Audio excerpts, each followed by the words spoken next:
पिछले एपिसोड में जियान ल्यूचिंग से मिल गया था और जब ल्यूचिंग की टोली देखती है कि जियान एयर पे चल रहा है तो वो समझ गई थी कि दोजोंग में एंटर कर चुका है। इस फैक्ट को रियलाइज करके सभी शॉक्ड हो जाते हैं। टियानहोंग सिटी के वर्म होल के मैनेजिंग राइट्स को लेकर ल्यू क्लैन और चैंग क्लैन एक दूसरे में फाइट कर रहे होते हैं। तभी बर्निंग फ्लेम वैली का एक एल्डर एंड चीफ वहाँ पे आता है। According to him burning flame valley के चीफ ने एक ऑर्डर पास किया है जिसके मुताबिक जो पार्टी हाई लेवल के एल्केमिस्ट को हायर करेगी और वो एल्केमिस्ट बर्निंग फ्लेम वैली में जाएगा उसे वर्म होल के मैनेजिंग राइट्स दिए जाएंगे। चैंग क्लैन को न जाने कहां से एक लेवल 6 का एल्केमिस्ट मिल जाता है जिसका नाम था जेंगशु। वही ल्यू क्लैन के पास मैक्सिमम 5 टियर का एल्केमिस्ट था। उसी होपलेस सिचुएशन में जियान एंट्री करता है। जियान की दोजोंग लेवल की स्ट्रेंथ सभी के सामने ऑलरेडी प्रूव हो चुकी थी। इस बात ने सैंडर चीहो को भी स्टन कर दिया था। लेकिन जब जियान कहता है कि मैं एक एल्केमिस्ट हुई है तो कोई इस पे बिलीव नहीं करता। वहीं पे वो जेंगशु लगातार जियान की बेइज्जती करने की कोशिश करता है। अब क्या जियान को उससे घंटा फर्क नहीं पड़ता। वो बस पूछता है कि कंपटीशन कैसे शुरू किया जाए। अपने आप को बड़ा तेज मार खान समझ के जेंगशु कहता है कि तुम मेरे ऊपर अपनी स्पिरिचुअल स्ट्रेंथ पे हमला करो। अगर तुम मुझे पीछे कर पाते हो तो तुम जीत जाओगे। और ये कहने के बाद वो आसमान की तरफ देखते हुए खड़ा हो गया था। ये देख के जियान भी अपना सिर हिलाता है। लगता है इस बंदे को अपनी मौत का बिल्कुल भय नहीं है। जैसे जियान की फाइटिंग स्पिरिचुअल स्ट्रेंथ बाहर आती है सभी लोगों के मुंह एकदम डब्बे की तरह खुले रह गए थे। इवन उस एल्डर चीहो के मुंह पे भी एक डिसबिलीविंग वाला एक्सप्रेशन था। बीच में वो जेंगशु बौखला जाता है। वो बिलीव नहीं कर पा रहा था कि जियान इतना पावरफुल है। लेकिन जब जियान की स्पिरिचुअल स्ट्रेंथ अपने आप को हथौड़े में ट्रांसफॉर्म करके उसके ऊपर हमला कर देती है तो उसकी वहीं पे सिट्टी पिट्टी गुल हो गई थी। नेचुरली इस मैच का विनर था जियान। एल्डर चीहो अनाउंस करके बोलते हैं कि वो लिटिल फ्रेंड जियान आप विनर हो। तो इस वर्म होल के राइट्स जाते हैं ल्यू क्लैन के पास। एपिसोड होने वाला है बहुत इंटरेस्टिंग जिसमें आपको डेफिनेटली मजा आएगा। लेकिन उससे पहले एक रिमाइंडर, जो लोग नए आए वो चैनल को सब्सक्राइब कर सकते हो क्योंकि तुम्हारे इस एक्शन से मुझे काफी मोटिवेशन मिलती है। चलो हम करते हैं एपिसोड को शुरू। जब एल्डर काइहो के वर्ड्स चैनियाओ के कानों में जाते हैं तो उसका फेस एक्सप्रेशन अगली हो गया था। लेकिन दूसरी पार्टी के स्टेटस को देखते हुए चैनियाओ वाले चाहे कितना भी डिससेटिस्फाइड फील कर रहा हो उसके पास शांत रहने के अलावा कोई ऑप्शन नहीं होता। उसकी विशेष आके जाती है ल्यूचिंग के ऊपर। क्लियरली ये बहुत फ्यूरियस हो गया था। ऑल्दो चैनियाओ जानता था कि ये पूरी प्रॉब्लम जियान की वजह से क्रिएट हुई है लेकिन वो टियर 7 के एल्केमिस्ट से दुश्मनी नहीं करना चाहता था। सेंट्रल प्लेन से खुद के सामने की वजह से वो अच्छे से जानता था कि एक टियर 7 के एल्केमिस्ट की क्या एबिलिटीज होती है। अगर चैनियाओ के एक्सप्रेशन को ल्यूचिंग से कंपेयर किया जाए तो ल्यूचिंग के चेहरे से जॉय छिप नहीं रहा था। वो एल्डर काइहो की तरफ अपने दोनों हाथ कब करके बोलते हैं, एल्डर काइहो आपका बहुत बहुत धन्यवाद। ये देख के एल्डर काइहो भी स्माइल के साथ अपने हाथ को वेव कर देते हैं जिसके बाद उनकी नजरें जाती है जियान के ऊपर। वो आगे बढ़ के अपने दोनों हाथ कब करके एक पोलाइट एटीट्यूड में बोलते हैं, क्या मैं यंग फ्रेंड के नाम को जान सकता हूँ। जियान भी स्माइल के साथ अपने दोनों हाथ कब करता है। वो एल्डर काइहो से कहता है कि मेरा नाम है यानशाओ। एल्डर काइहो हंस के बोलते हैं, यंग फ्रेंड यानशाओ तुम्हारी इतनी कम एज है फिर भी तुम्हारी अचीवमेंट्स बहुत एक्स्ट्राऑर्डिनरी है। ये बहुत ही अनबिलीवेबल बात है। क्या मैं यंग फ्रेंड के टीचर के बारे में जान सकता हूँ। एल्डर चीहो भी ये जानते थे कि रिगार्डलेस जियान का टैलेंट चाहे कितना भी खतरनाक हो लेकिन बिना किसी गाइडेंस के यहाँ तक पहुँचना बिल्कुल इम्पॉसिबल है। जियान हंस के इस क्वेश्चन को इग्नोर करते हुए बोलता है, मेरे टीचर जनरली माउंटेन्स में रहना पसंद करते हैं इस वजह से उनकी कुछ खास रेपुटेशन नहीं है। जब एल्डर काइहो देखते हैं कि जियान इस टॉपिक के बारे में कुछ खास डिस्कस नहीं करना चाहता तो वो अपने मुंह को बंद कर लेते हैं। भले वो बर्निंग फ्लेम वैली के एक एल्डर हो लेकिन वो बस एक दोजोंग ही थे। वो भी एक टियर 7 के एल्केमिस्ट को ऑफेंड नहीं कर सकते। एल्डर काइहो की नजर जाती है सीधा ल्यूचिंग के ऊपर। वो एक फ्रेंडली स्माइल के साथ बोलते हैं, हाँ ल्यूचिंग, टियानहोंग सिटी के वर्म होल के राइट्स को तुम्हारा ल्यू क्लैन ही मैनेज करेगा। इसकी ड्यूरेशन 3 साल है। बस तुम्हें हर साल ट्रिब्यूट को बर्निंग फ्लेम वैली तक पहुंचाना होगा। वर्म होल से एक हेल्दी इनकम होती थी। भले ल्यू क्लैन के पास वर्म होल के मैनेजमेंट राइट्स हो लेकिन वर्म होल से होने वाली इनकम का एक पोर्शन उन्हें बर्निंग फ्लेम वैली को एज ए ट्रिब्यूट देना पड़ता था। पिछले कई सालों से यही रोल चला आ रहा है। ल्यूचिंग भी स्माइल करके नोट कर देता है। वो अच्छे से जानता था कि एल्डर काइहो उससे अच्छे से बिहेव कर रहे हैं। इसका कारण जियान है। ये कहने के बाद एल्डर काइहो का ध्यान दोबारा जियान पे जाता है। वो अपने हाथों को मलते हुए बोलते हैं, वर्म होल को कौन मैनेज करेगा ये ऑलरेडी डिसाइड हो चुका है। तो क्या यंग फ्रेंड यानशाओ आप मेरे साथ बर्निंग फ्लेम वैली चलने के लिए तैयार हो। एल्डर काइहो का मिशन हाई टियर के एल्केमिस्ट को ढूंढना था। अब क्योंकि जियान ने जेंगशु की अधमरी हालत कर दी है तो अगर जियान उनके साथ बर्निंग फ्लेम वैली नहीं गया तो एल्डर काइहो के साथ भी एक ट्रेजेडी हो जाएगी। ये सुन के जियान थोड़ा सोच में पड़ जाता है। वो बर्निंग फ्लेम वैली में काफी इंटरेस्टेड था। ऑफ कोर्स इंटरेस्ट ओरिजिनेट होता था उस 9 ड्रैगन लाइटिंग फ्लेम और स्काई फायर 3 मिस्टीरियस चेंजेस से। ऑल्दो हाल फिलहाल जियान उस 9 ड्रैगन लाइटिंग फ्लेम से थोड़ा दूर ही रहना चाहता था लेकिन अगर उसे देखने को मिल जाती है तब भी उसकी हेवनली फ्लेम की अंडरस्टैंडिंग और भी अच्छी हो जाएगी। थोड़ी और देर तक सोचने के बाद जियान पूछता है, क्या मैं जान सकता हूँ कि burning flame valley high tier के एल्केमिस्ट को क्यों ढूंढ रही है। ये सुन के एल्डर चीहो फटाक से एक्सप्लेन करते हैं, मेरे वैली चीफ एक हाई टियर की मेडिसिन पिल को रिफाइन करना चाहते हैं। इसमें और भी हाई टियर के रिफाइनर्स की जरूरत होगी। यंग फ्रेंड यानशाओ तुम्हें चिंता करने की बिल्कुल जरूरत नहीं है। ये मैटर तुम्हारे लिए डिफिकल्ट नहीं होगा और एक बार तुम सक्सीड होते हो तो बर्निंग फ्लेम वैली तुम्हें अच्छे से रिवॉर्ड भी देगी। जियान कहता है पिल रिफाइन करनी है। उसकी आंखें नैरो हो गई थी। वो इतनी बात को समझता था कि बर्निंग फ्लेम वैली के वैली चीफ की स्ट्रेंथ कम से कम फैंक्यून जैसे तो कम नहीं होगी और जो उन्हें मेडिसिन पिल की रिक्वायरमेंट होगी वो बड़े आराम से 7 टियर की पिल होगी। उस लेवल की पिल को रिफाइन करना कोई आसान काम नहीं है। अचानक से जियान के चेहरे पे एक सरप्राइज फ्लैश होता है। वो कहता है बर्निंग फ्लेम वैली के वैली चीफ भी एक एल्केमिस्ट है। मोस्ट ऑफ द टाइम पिल को रिफाइन करने के लिए अपने स्ट्रेंथ पर रिलाई करना होता है, तो किसी और की हेल्प से क्या फर्क पड़ने वाला है। ये सुन के एल्डर चीफ जियान को सरप्राइज के साथ देखते हैं। साइड में खड़ा लिu चिंग जियान को अप्रोच करता है, जिसके बाद वो आगे एक सॉफ्ट आवाज में एक्सप्लेन करता है। वो कहता है बर्निंग फ्लेम वैली के वैली चीफ कोई एल्केमिस्ट नहीं है। हालांकि वो एल्केमिस्ट बनना चाहते थे, लेकिन रिक्वायरमेंट्स के फुलफिल न होने की वजह से वो एक एल्केमिस्ट नहीं बन पाए। लेकिन उनकी एबिलिटीज बहुत आउटस्टैंडिंग है। उनकी फ्लेम्स को कंट्रोल करने की एबिलिटी को देखते हुए वो हेवली फ्लेम को कंट्रोल करके कुछ पिल्स को रिफाइन कर लेते हैं, लेकिन उन पिल का टियर कुछ खास हाई नहीं होता। अगर वो हाई टियर की पिल को रिफाइन करना चाहते हैं तो उन्हें डेफिनेटली और भी सारे एल्केमिस्ट की जरूरत पड़ने वाली है। लिu चिंग की एक्सप्लेनेशन सुनकर जियान स्टार्टल्ड हो जाता है। उसके चेहरे पे भी एक सरप्राइज फ्लैश हुआ था। एक ऐसा प्रैक्टिशनर जो कि एल्केमिस्ट नहीं है, लेकिन वो पिल्स को रिफाइन कर सकता है। लगता है बर्निंग फ्लेम वैली का ये बेल्ची बहुत एक्स्ट्राऑर्डिनरी है। इतने सालों में ये पहली बार है जब जियान के कानों में कोई ऐसी बात गई है। लेकिन क्योंकि जियान पहले से हेवली फ्लेम्स को कंट्रोल करता था, वो समझ जाता है कि अगर कोई अच्छे से फ्लेम को कंट्रोल कर सकता है तो उससे पिल्स रिफाइन कर जा सकते हैं। लेकिन एक एल्केमिस्ट अपनी स्पिरिचुअल स्ट्रेंथ का यूज करके कलर के अंदर पूरी प्रोसेस को ऑब्जर्व करता है। अगर एक एल्केमिस्ट की एक्सक्विजिट कंट्रोल नहीं होगी तो रिफाइन होने वाली पिल्स में काफी फ्लॉज होंगे। जियान अपने मन ही मन में कहता है बर्निंग फ्लेम वैली के वैली चीफ जिस हेवली फ्लेम पर रिलाई करते होंगे वो most likely nine dragon lighting flame ही होगी। और अभी पिल गैदरिंग को कंडक्ट होने में भी कुछ टाइम बचा हुआ है। परहैप्स मैं बर्निंग फ्लेम वैली जा सकता हूँ। अगर स्काई फायर 3 मिस्टीरियस चेंज के बाकी के 2 चेंजेस भी मेरे हाथों लग जाते हैं तो वो मेरे लिए बहुत बेनिफिशियल होगा। स्काई फायर 3 मिस्टीरियस चेंज जियान के लिए बहुत इंपॉर्टेंट थे। अगर वो सीक्रेट टेक्निक को कंप्लीट कर देता है तो उसकी फाइटिंग स्ट्रेंथ डेफिनेटली इंक्रीज होने वाली है, जिससे अगर फेटियन जैसा एक्सपर्ट फ्यूचर में उसे मिलता है तो जियान के बाद उसे हेड ऑन फाइट करने की पावर होगी। पूरा पिल रीजन एक्सपर्ट से भरा हुआ है। स्पेशली पिल गैदरिंग के दौरान एक्सपर्ट्स और भी बढ़ जाएंगे। इस वजह से जितनी जियान की स्ट्रेंथ इंक्रीज होगी उतनी ही अच्छे से अपने आप को प्रोटेक्ट कर पाएगा। जियान इस डिसीजन पे पहुंचने के बाद एल्डर काहीओ से बोलता है क्योंकि मैंने इस मैटर में इंटरवीन किया है तो मैं अपने कदमों को कैसे पीछे ले सकता हूँ। ये सुन के एल्डर काहीओ भी एक रिलीफ फील करते हैं। उनके चेहरे की वो स्माइल अब डांस हो जाती है। जैसे वो अपने हाथ को वेव करते हैं, एक इनॉर्मस सी बर्ड जो कि फ्लेम से कवर हो रखी थी वो आउटसाइड के ओपन ग्राउंड से आती हुई दिखाई देती है। एल्डर काहीओ जियान की तरफ अपने दोनों हाथ कब करके बोलते हैं अगर ऐसी बात है तो मैं यंग फ्रेंड जियान का वेट करूंगा। जैसे उनके मुंह से आवाज निकली थी उनकी बॉडी हवा में राइज होने लगती है। अगली पल में उनके पैर लैंड करते हैं उस बर्ड के ऊपर। एल्डर काहीओ को उस बड़ी सी बर्ड के ऊपर जाते हुए देख लिनियन जियान से पूछता है जियान क्या तुम बर्निंग फ्लेम वैली सच में जाना चाहते हो। वो पहले से ही जानता था कि जियान के पास स्काई फायर 3 मिस्टीरियस चेंज है। अगर इस टेक्निक को बर्निंग फ्लेम वैली डिस्कवर कर लेती है तो जियान के लिए ट्रबल क्रिएट हो जाएगा। जियान नोट करता है बिना रिस्क लिए कुछ बड़ा अचीव नहीं किया जा सकता। और तो इस बार बर्निंग फ्लेम वैली को खुद जियान की जरूरत है। जब तक वो चालाकी से काम करता रहता है स्काई फायर 3 मिस्टीरियस चेंज के बाकी के 2 चेंजेस को ऑब्टेन करना ये जियान के लिए कोई बहुत डिफिकल्ट टास्क नहीं है। लिu चिंग भी बीच में अपनी बात को ऐड करते हुए बोलता है मैंने सुना इस बार बर्निंग फ्लेम वैली ने और भी बहुत सारे एल्केमिस्ट को इनवाइट किया है। इन सभी की स्किल्स काफी शानदार हैं। अगर वो बर्निंग फ्लेम वैली के वैली चीफ की पिल रिफाइनमेंट में हेल्प कर पाते हैं मैं ये तो कह ही सकता हूँ कि रिवॉर्ड्स काफी ज्यादा अच्छे होने वाले हैं। बर्निंग फ्लेम वैली की रेपुटेशन को देखते हुए उनके हेल्पर्स के साथ कंजूस बर्ताव नहीं करेंगे। लिu चिंग के पास बर्निंग फ्लेम वैली की काफी अच्छी अंडरस्टैंडिंग थी। ये सुन के जियान स्माइल करता है। उसे इससे कुछ खास फर्क नहीं पड़ता था कि बर्निंग फ्लेम वैली क्या रिवॉर्ड्स देने वाली है। अगर वो स्काई फायर 3 मिस्टीरियस चेंज का कंप्लीट वर्जन ऑब्टेन कर पाता है तो यही सबसे बड़ा रिवॉर्ड होगा। जियान कहता है लिनियन जब तक मैं वापस नहीं लौटता तो मैं टियानवांग सिटी में रहना चाहिए। एडिशनली लिu चिंग मुझे तुम्हारी थोड़ी हेल्प चाहिए। ये सुन के लिu चिंग अपनी छाती ठोकते हुए बोलता है तुम मुझसे कुछ भी पूछ सकते हो। अगर वो काम मेरे बस का है तो मैं सोचूंगा भी नहीं। जियान एक हल्की आवाज में कहता है जब तक मेरा बर्निंग फ्लेम वैली वाला काम खत्म होता है तो मैं स्वेडल रीजन में लिटिल फे डॉक्टर नाम की लेडी के बारे में पता लगाना होगा। और तो मुझे क्लैन की इन्फॉर्मेशन भी चाहिए। उस क्लैन की लड़की का नाम है शिनलैन। इतने समय तक बिछड़ने की वजह से उसे लिटिल फे डॉक्टर की काफी याद आने लगी थी। इस वजह से जियान इस न्यूज को जल्दी से जानना चाहता था। लिu क्लैन बहुत टाइम से सेंट्रल प्लेन्स में है। इनकी इन्फॉर्मेशन को गैदर करने की एबिलिटी कम से कम जियान से तो अच्छी होगी। और जहाँ तक बात रही शिंगलैन की तो जियान ये नहीं जानता था कि वो किस क्लैन को बिलोंग करती है, क्योंकि उसने शिंगलैन से प्रॉमिस किया था तो वो नेचुरली जानबूझ के हाइड नहीं करेगा। लिu चिंग अपनी थोड़ी को खुजाते हुए बोलते हैं लिटिल फे डॉक्टर मैंने आसपास के एरिया में इस नाम के बारे में तो नहीं सुना है। चलो कोई बात नहीं, इन्फॉर्मेशन इकट्ठी करने के लिए मैं पिल रीजन में कुछ लोगों को भेजूंगा। और जहाँ तक बात रही उस शिंगलैन की तो उसके बारे में इन्वेस्टिगेट करना थोड़ा डिफिकल्ट होगा, क्योंकि मुझे ऐसा लगता है कि ये उसका सरनेम नहीं है। मिडिल रीजन में न जाने कितने क्लैंस हैं, इनमें से उसके क्लैन को ढूंढना ये बड़े से ग्राउंड में सुई को ढूंढने के बराबर है। जियान कहता है उसका क्लैन एक बार पिल टावर के एल्डर सीट को पोजेस करता था, लेकिन अब तक उनका नाम रिमूव हो चुका होगा। ये सुन के लिu चिंग का एक्सप्रेशन चेंज होता है। जो क्लैन पिल टावर के एल्डर सीट्स को पोजेस कर पाते थे वो कोई ऑर्डिनरी फैक्शंस नहीं थे। अगर एल्डर सीट से उसका नाम हट भी गया तब भी उसकी स्ट्रेंथ डेफिनेटली लिu क्लैन से पावरफुल होगी। लिu चिंग थोड़ी सी सोचने के बाद बोलता है चलो हमारी सर्च का स्कोप काफी रिड्यूस हो गया है, ठीक है तुम इस मैटर को मेरे ऊपर छोड़ दो। जब तक तुम वापस लौटोगे ये न्यूज तुम्हें मिल जाएगी। ये सुन के जियान नोट करता है। अब उसे इधर उधर अपना सर मारने की जरूरत नहीं है। कुछ और इंस्ट्रक्शंस को देने के बाद जियान की थोड़ी देर और बातचीत चलती है। जब आसमान से उस फायरी रेड बर्ड की शार्प क्राई की आवाज सुनाई देती है तो जियान लिनियन और लिu चिंग से अपने दोनों हाथ कप करता है। जियान के पैर ग्राउंड में प्रेस होते हैं और वो हवा में चला जाता है। जियान को मूव होते हुए देख लिनियन कहता है तुम केयरफुल रहना। लिनियन की बात सुन के जियान स्माइल करता है। उसकी बॉडी मूव होती है और वो फाइनली उस बर्ड के पेट पे आ जाता है। जियान को आते हुए देख के एल्डर काइहो एक स्माइल के साथ बोलते हैं यंग फ्रेंड यान शाओ क्या आप चलने के लिए तैयार हो। जियान भी मुस्कान की चमकान पास करता है। वो भी हाथ कब करते हुए बोलते हैं एल्डर काइहो हम यहाँ से चल सकते हैं। इस बात का रिप्लाई करने के बाद एल्डर काइहो अपने हाथ को वेव करते हैं। उस बड़ी सी चिड़िया के मुंह से एक शार्प क्राई की आवाज आती है। जैसे उसने अपने नॉर्मस विंग्स को फ्लैप किया था ये लोगों की एनिमीज आंखों के सामने से उड़ जाती है। Burning flame valley middle region के साउथ वेस्टर्न पार्ट के रोस्टिंग फायर माउंटेन रेंजेस में थी। ये पूरी माउंटेन रेंज ही ज्वालामुखी से बनी होती है। दूर से देखने पे एकदम लाल दिखाई देता है। कुछ वॉल्केनो को पीक्स में से लगातार व्हाइट स्मोक रिलीज हो रहा होता है। ओकेजनली कुछ वॉल्केनोस में से लावा भी बाहर आता है। रोस्टिंग फायर माउंटेन रेंज की पूरे सेंट्रल रीजन में काफी शानदार रेपुटेशन है। ऑफ कोर्स इसका एक रीजन ये था कि यहाँ पे बर्निंग फ्लेम वैली लोकेटेड है और इसका दूसरा कारण होता है यहाँ का हार्श एनवायरनमेंट। भले यहाँ का माहौल कुछ खास अच्छा न दिखता हो लेकिन इतने सारे हॉट वॉल्केनोस की वजह से यहाँ की फायर एफिनिटी की एनर्जी बहुत डेंस होती है। जो भी फायर एफिनिटी विकी के प्रैक्टिशनर्स यहाँ पे प्रैक्टिस करते थे उनकी ट्रेनिंग स्पीड दोगुना तेज होती थी। इस वजह से ये बात जानते हुए कि जगह बहुत डेंजरस है कई फायर एफिनिटी के 2 प्रैक्टिशनर्स यहाँ पे आते हैं। टियन हुआंग सिटी से ये रोस्टिंग फायर माउंटेन रेंज कुछ खास दूरी पे नहीं है। जियान को यहाँ तक पहुँचने में लगते हैं बस 4-5 घंटे। और तो एल्डर काइहो जिस वर्ड का यूज कर रहे थे उसकी स्पीड भी काफी फास्ट होती है। इस वजह से जैसे अपने ट्रेवलिंग करते हुए 4 घंटे हुए थे जियान फील कर रहा था कि उसके आसपास की फायर एफिनिटी की एनर्जी डेंस होती जा रही है। इस तरीके की एनर्जी में एक वायलेंस भी छिपा हुआ था। वो चिड़िया के बैक पे खड़ा होकर सामने दूरी तक दिखता है। उसकी आंखों में दिखाई देती है फायरी रेड लाइन। ये लाल रंग की लाइन काफी इम्पोजिंग लग रही थी। ऐसा लगता है जैसे इसका कोई एंड ही नहीं है। एल्डर काइहो जियान को देख एक स्माइल के साथ बोलते हैं यंग फ्रेंड यंग शाओ इस जगह को कहते हैं रोस्टिंग फायर माउंटेन रेंज। इसके अंदर ही बर्निंग फ्लेम वैली के हेडक्वार्टर्स है। Roasting fire mountain range fire affinity energy से भरी हुई है लेकिन पूरे साल क्योंकि ज्वालामुखी फटते रहते हैं तो यहाँ की फायर एफिनिटी की एनर्जी काफी वायलेंट है। अगर कोई इसे एब्जॉर्ब करना चाहता है तो उसे इसके अंदर के वायलेंस को हटाना होगा क्योंकि अगर ये एनर्जी के अंदर का वायलेंस एक्सपेल नहीं किया जाता तो फिर प्रैक्टिशनर का माइंड भी डेविएट हो सकता है। ये सुन के जियान स्माइल के साथ नोट करता है। हालांकि वो जानता था कि हेवली फ्लेम की होने की वजह से उसकी बॉडी को वायलेंस नुकसान नहीं पहुंचा पाएगा लेकिन दूसरी पार्टी ने जियान को ये बात अच्छी इंटेंशन से बताई है। एल्डर काइहो आगे बोलते हैं एडिशनली जो रोस्टिंग फायर माउंटेन रेंज के अंदर के मैजिकल बीस्ट है वो और जगहों से और भी वाइल्ड और वायलेंट है। और तो ये रोस्टिंग फायर माउंटेन रेंज बहुत ही वास्ट है। ये इतनी ज्यादा बड़ी है कि मेरी बर्निंग फ्लेम वैली ने भी कई जगहों को डिस्कवर नहीं किया है। इस वजह से यंग फ्रेंड यान शाओ अगर तुम अकेले यहाँ पे वॉक करना चाहते हो तो तुम्हें बहुत केयरफुल रहने की जरूरत है। जियान कहता है हाँ एल्डर काइहो ये बताने के लिए आपका बहुत धन्यवाद। ये सुन के एल्डर काइहो भी स्माइल करते हैं। जैसे वो अपने हाथ को घुमाते हैं उस एनॉर्मस फायरवर्ड की स्पीड इंक्रीज हो गई थी। इमीडिएटली ट्रांसफॉर्म हो जाती है एक फायर ग्लो में जो कि इस कंटिन्यूस माउंटेन रेंज में एंटर करने लगी थी। रोस्टिंग फायर माउंटेन रेंज में एंटर करने के बाद जियान को फाइनली यहाँ का नजारा देखने को मिलता है। इस जगह पे हरी भरी चीजों को देखना बहुत डिफिकल्ट है। एट अ ग्लैंस यहाँ की पूरी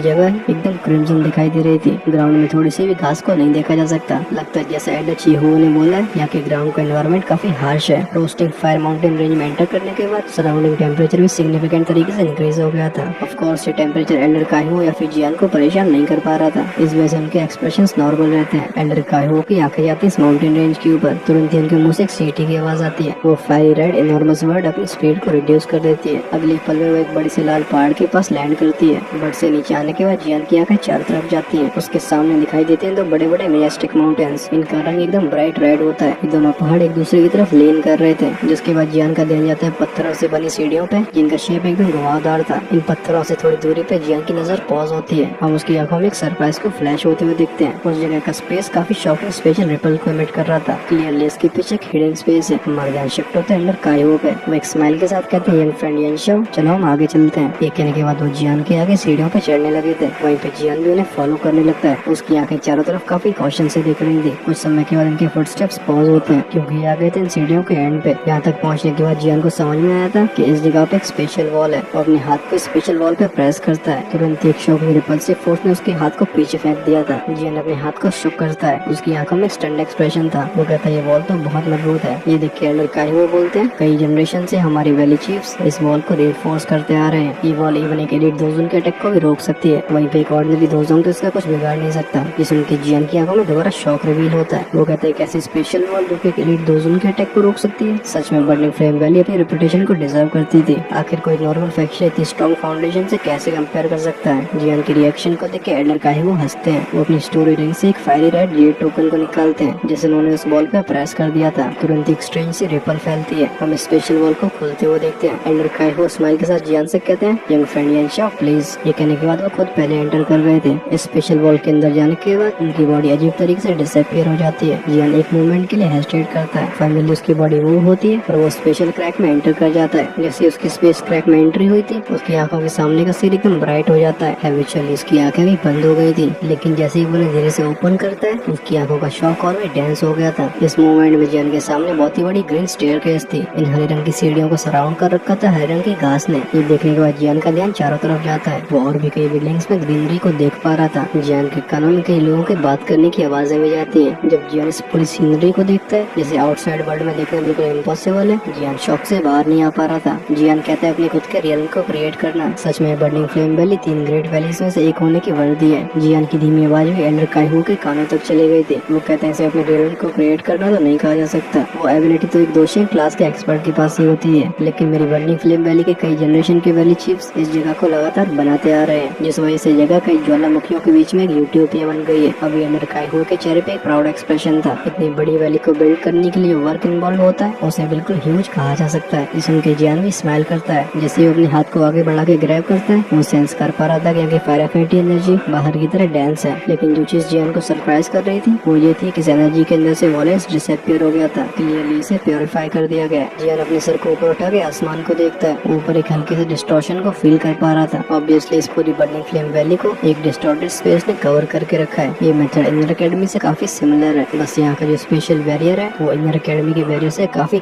स्ट्रॉन्ग है। इस पूरे मामले को देख के जियान एक गहरी सांस लेता है। तभी दूर से हवाओं की रशिंग साउंड सुनाई देती है। हमें 10-12 फिगर आते हुए दिखाई देते हैं। लैंड करने के बाद इनका ध्यान जाता है जियान की तरफ, लेकिन जब उनकी नजरें एल्डर काइहो के ऊपर जाती है तभी उनकी अलर्टनेस कम होती है। ये सब एल्डर काइहो को देख के बाव करते हैं। इन सारे ह्यूमन फिगर्स ने लाल रंग के कपड़े पहन रखे होते हैं। देखने से कुछ खास ओल्ड नहीं लग रहे थे, लेकिन जो देखी की रिपल्स इनकी बॉडी से रिलीज हो रही थी वो रिलेटिवली पावरफुल थी। ये देख के जियान भी नोट करता है। लगता है बर्निंग फ्लेम वैली के डिसाइपल्स में भी टैलेंटेड लोगों की कमी नहीं है। एल्डर काइहो स्माइल के साथ जियान से बोलते हैं, यंग फ्रेंड यान शाओ प्लीज फॉलो मी। ये कहने के बाद उनकी बॉडी मूव हुई थी। वो पैर रखते हैं एम्प्टी एयर पे, जैसे वो वैली के डीप रीजन में चले जाते हैं। उनके पीछे जियान भी अपने पैरों को खाली हवा पे रखता है। फाइनली वो उन्हें फॉलो करने लगा था। जब बर्निंग फ्लेम वैली के डिसाइपल्स से देखते हैं तो उन सभी के चेहरों पर शॉक्ड एक्सप्रेशंस थे। एक बंदा कहता है ये तो एक्चुअली में दोजोंग है, लेकिन ये इतना यंग कैसे है? तो फिर दूसरा डिसाइपल बोलता है ये कोई सीनियर होंगे जिन्होंने अपनी अपीयरेंस को जानबूझ के चेंज कर लिया है। मैंने ऐसी कई मेडिसिन पिल्स के बारे में सुना है जो किसी को भी यंग बना सकती है। साइड में खड़ा बंदा कहता है हाँ तुम सही कह रहे हो, क्योंकि अगर इसकी एक्चुअल एज है तो फिर मिस हुआ से ही कंपेरेबल है। साइड में खड़ा एक और बंदा कहता है तुम सही कह रहे हो, मिस हुआ जैसी एक ही नॉर्मल इंसान काफी है। अगर एक से ज्यादा ऐसे लोग होते हैं तो फिर ये हम जैसे लोगों के लिए बहुत बड़ा ब्लो होगा। इन लोगों की प्राइवेट कन्वर्सेशंस को जियान सुनता नहीं है। वो एल्डर काइहो को काफी क्लोज तरीके से फॉलो करता है। कुछ मिनट तक उड़ने के बाद वो लोग नीचे आने लगे थे। फाइनली ये दोनों जाके लैंड होते हैं एक बड़े से रेड हॉल के सामने। वैली के मिडिल में बहुत सारी बिल्डिंग्स होती हैं जहाँ पर बर्निंग फ्लेम वैली के कई डिसाइपल्स देखे जा सकते हैं। ओकेजनली कानों में तलवारों के टकराने की आवाजें जाती हैं, जिससे इस वैली का माहौल और भी लाइवली हो जाता है। इस समय बर्निंग फ्लेम वैली के बहुत सारे डिसाइपल्स उस बड़े से लार्ज हॉल को गार्ड कर रहे थे। उनकी कोशिश आकर रिपीटेडली चारों तरफ देखती हैं। एल्डर काइहो इन गार्ड्स को देख के बोलते हैं लगता है कोई और अल्केमिस्ट ग्रैंड मास्टर आ चुके हैं। जियान अपने बॉय से कोड के पूछता है आखिर आपके बेली चीफ क्या रिफाइन करना चाहते हैं? क्या सच में वहाँ पे इतने सारे अल्केमिस्ट की जरूरत है? एल्डर काइहो स्माइल करके रिप्लाई करते हैं हमें इन सभी की जरूरत नहीं है। हमारी इंटेंशन इतने सारे रिफाइनर्स में से एक या दो सूटेबल लोगों को ढूंढने की है। ऑफ कोर्स अगर कोई सिलेक्ट नहीं भी होता तब भी हमारी बर्निंग फ्लेम वैली उसे एक बड़ा गिफ्ट देगी। यंग फ्रेंड यान शाओ आपको चिंता करने की जरूरत नहीं है। जियान की आईब्रोज और भी सिकुड़ जाती हैं। वो कहते हैं कि ऐसे सिलेक्शन की जरूरत है। अगर वो सिलेक्ट नहीं होता है तो फिर जियान को स्काई फायर 3 मिस्टीरियस चेंज के बारे में तो भूल ही जाना होगा। उसे ऐसा तो बिल्कुल नहीं लगता कि बर्निंग फ्लेम वैली अपनी सीक्रेट टेक्निक को इतनी आसानी से दे देगी। जियान हेल्पलेसली अपना सिर हिलाता है। वो कहता है चलो वेट ही करता हूँ। अब वो ऑलरेडी उस स्टेज तक आ चुका है कि उसके लिए चुपचाप से घूम के वापस जाना बिल्कुल पॉसिबल नहीं है। हम उसे एक बार नोट करते हुए देखते हैं। जियान को इस तरीके से नोट करते हुए देख एल्डर काइहो के चेहरे पे एक ऑकवर्ड सी स्माइल आ जाती है, जिसके बाद उस हॉल में एंटर करने लगते हैं। पीछे पीछे जियान एक साई करके फॉलो करता है। जियान इस डेडिकेशन के साथ आगे बढ़ता है कि अगर वो इस बर्निंग फ्लेम वैली में आ चुका है तो फिर वो स्काई फायर 3 मिस्टीरियस चेंज को तो कंप्लीट करके ही जाएगा। जियान एल्डर काइहो को लगातार फॉलो करता है। वो लोग इस हॉल के टाइट डिफेंस को क्रॉस करते हुए अंदर चले गए थे। एंड में जाके फाइनली पुश करते एक बड़े से डोर को। इस गेट में से क्रेक की आवाज आती है। जैसे हॉल के दरवाजे ओपन होते हैं जियान की आंखों के सामने एक्सेप्शनली मैजेस्टिक और ग्रैंड इंटीरियर अपीयर हुआ था। गेट खुलने के बाद एल्डर काइहो फटाक से अंदर जाते हैं। वो सेंटर में जाके लीडर स्पॉट की तरफ देखते हैं। वो पूरी तरीके से बाव करके बोलते हैं वैली चीफ काइहो मिशन की कंप्लीशन की रिपोर्ट देने आया है। टियानवांग सिटी के अल्केमिस्ट ग्रैंड मास्टर आ चुके हैं। अब इस बड़े से हॉल के अंदर करीब 10 लोग बैठे हुए थे। इनमें से मैक्सिमम लोगों ने अल्केमिस्ट के रोब को पहन रखा होता है। इनकी अपीयरेंस को देख के मालूम पड़ता है कि काफी ओल्ड है। वहीं पे इनके चेहरों पे होते हैं एकदम इंडिफरेंट एक्सप्रेशंस। भले ये जगह बर्निंग फ्लेम वैली का हेडक्वार्टर है, लेकिन इनमें से किसी को कोई रेस्टोरेंट फील नहीं हो रहा था। हमारा ध्यान जाता है लीडर सीट पे। वहाँ पे सिंपल लाइनर क्लोथ्स को पहने हुए एक ओल्ड मैन बैठा हुआ होता है। इसके बाल होते हैं लाल। इस ओल्ड मैन के चेहरे स्माइल्स थी, लेकिन यहाँ पे बैठे हुए सभी लोगों के दिल में ये बात क्लियर थी कि मिडिल रीजन में इस ओल्ड मैन के स्टेटस की कितनी खतरनाक इंपोर्टेंस है। इस ओल्ड मैन के साइड में खड़ी होती है रेड क्लोथ लेडी। उसकी डेलिकेट सी कमर को एक डार्क रेड बेल्ट ने रैप करके रखा था, जिससे उसकी कर्व्स और भी उभर के आती हैं। ये लेडी काफी एक्स्ट्रा ऑर्डिनरी दिखाई देती है, लेकिन उसके चेहरे से एक हीरोइक डिमीनर इमिट हो रहा था। इस सभी के साथ उसकी वो फायरी रेड आउटफिट को मिला दिया जाए तो उसकी अपीयरेंस एकदम मजबूत लग रही थी। ये लड़की एक अलग तरीके के चार्म को पोजेस करती थी। जैसे ही हॉल के डोर खुले थे, सभी का ध्यान इधर चला गया था। खासकर जब एल्डर काइहो कहते हैं कि वो एक एल्केमिस्ट ग्रैंड मास्टर को लाए, तो लोगों की आंखों में एक इंटरेस्ट जाता है। काइहो को देख के वो red hair old man smile करता है। वो कहते हैं, हाँ काइहो, इस बार अपने टास्क को फिनिश करने में तुम सबसे लास्ट आए हो। जिसके बाद पूछते हैं, लेकिन तुम उस ग्रैंड मास्टर को इन्वाइट क्यों नहीं कर रहे हो? क्या तुम चाहते हो कि लोग ऐसा फील करें कि हमारी बर्निंग फ्लेम वैली अच्छे से गेस्ट को ट्रीट नहीं करते? इस बुड्ढे के शब्दों को सुन के एल्डर काइहो भी नोट करते हैं, जिसके बाद उनका ध्यान जाता है डोर की तरफ। वो कहते हैं, यंग ब्रदर यानशा, आप प्लीज एंटर करो। हॉल में बैठे 10 से ज्यादा एल्केमिस्ट, जिनकी मिडिल रीजन में काफी ज्यादा रेपुटेशन है, वो जब एल्डर काइहो के इन शब्दों को सुनते हैं तो उनकी आईब्रोज नेट हो जाती हैं, क्योंकि इनमें से किसी ने भी यानशा नाम के एल्केमिस्ट ग्रैंड मास्टर के बारे में नहीं सुना था। खैर, जब तक ये लोग डाउटफुल फील कर रहे थे, हॉल में एक पतला सा फिगर एंटर करता है। जियान का वो अनयूजुअल यंग फेस हॉल में बैठे सभी की आंखों में इम्प्रिंट हो जाता है, जिसके बाद हॉल में एक टेम्पररी साइलेंस फैल गया था। अब खैर ये लोग क्या फील कर रहे हैं, जियान को इससे घंटा फर्क नहीं पड़ता था। उसकी आंखें जाती है उस रेड हेयर ओल्ड मैन पे, जो कि हॉल के लीडर स्पॉट पे बैठा हुआ है। जियान कहता है, यानशा ग्रेट्स वैली चीफ। जैसे ही जियान ने हॉल में एंटर किया था, उससे एक वेग प्रेशर फील हुआ था, और वो प्रेशर एमिट हो रहा था स्किनी ओल्ड मैन से, जो कि देखने में बिल्कुल भी फ्राइटनिंग नहीं लग रहा। सिमिलरली जब वो रेड हेयर ओल्ड मैन जियान को देखता है तो उसकी आंखों में एक स्टार्टल्ड एक्सप्रेशन आता है, लेकिन इतने एक्सपीरियंस के साथ वो अपने इमोशंस को अच्छे से हाइड करता था। उसकी आंखें जियान को ऑब्जर्व करती हैं। तुरंत ही उसकी आंखों का सरप्राइज और भी डेंस हो गया था। वो रेड हेयर ओल्ड मैन हंस के बोलते हैं, हाँ यंग फ्रेंड, तुम बहुत पोलाइटली बात कर रहे हो। लोग मुझे तांगजियान बोलते हैं। ये बड़ी अनएक्सपेक्टेड बात है कि यंग फ्रेंड ने इतनी कम एज में ही दोजोंग क्लास में ब्रेक थ्रू कर लिया। ये टैलेंट बहुत रेयर है। जैसे तांगजियान के मुंह से शब्द बाहर आए थे, कई लोगों के मुंह एकदम डब्बे की तरह खुले रह गए थे। यहाँ पे बैठे सभी एल्केमिस्ट ग्रैंड मास्टर्स जियान की तरफ सरप्राइज एक्सप्रेशन के साथ देखते हैं। इवन सेंट्रल पेंस में भी इतनी कम एज में दोजोंग क्लास में ब्रेक थ्रू करना, ये टैलेंट बहुत रेयर है। जो तांगजियान के साइड में यंग लेडी खड़ी हुई थी, वो भी जियान को काफी स्ट्रेंजली देखती है। उसकी आंखों में एक डाउट सा फ्लैश हो रहा था, क्योंकि वो बर्निंग फ्लेम वैली की यंगर जनरेशन की सबसे टॉप एलीट थी, तो वो अच्छे से समझती थी कि इतने कम एज में दोजोंग में ब्रेक थ्रू करना ये चीज क्या रिप्रेजेंट करती है। और तो वो इस बात पे बिलीव नहीं कर पा रही थी कि जियान की एज उससे भी यंग लग रही है। ये सुन के सरफेस पे जियान का एक्सप्रेशन चेंज नहीं होता, लेकिन अंदर ही अंदर वो भी सरप्राइज फील कर रहा था। वो कहते हैं, वैली चीफ तांग, आप मेरी कुछ ज्यादा ही तारीफ कर रहे हो। बस मेरे लक ने मेरा साथ दे दिया। जियान मन ही मन में कहता है, ये बंदा सच में बर्निंग फ्लेम वैली के चीफ होने के लायक है। ये एक ही ग्लैंस में जियान की स्ट्रेंथ को बता पा रहा था।